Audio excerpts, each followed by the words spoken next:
Πολλοί διαφωνούν μαζί μου σχετικά με αυτό το κόλπο που θα σας πω για να αυξήσετε την οικονομική σας άνεση, αλλά εγώ θα σας το πω και ξέρω ότι κάποιοι από εσάς θα το χρησιμοποιήσετε με τον καλύτερο δυνατό τρόπο.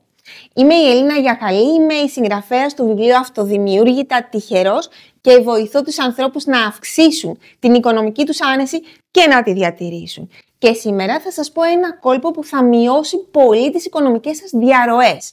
Θα πάρετε μια προπληρωμένη κάρτα, μια prepaid, και θα φορτίσετε την κάρτα με το ποσό που θέλετε να ξοδέψετε τον μήνα που έρχεται.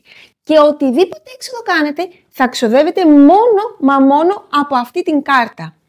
Έτσι, στο τέλος του μήνα θα έχετε γραπτός αναλυτικά στην κατάσταση της κάρτας σας κάθε έξοδο που έχετε κάνει. Δεν θα χρειάζεται να κρατάτε γραπτός σημειώσεις τι δώσατε και τι πήρατε. Θα σας βοηθήσει να αυξήσετε καλύτερα τον έλεγχο στα οικονομικά σας. Κάντε like και follow για περισσότερα σχετικά με την οικονομική αυτογνωσία.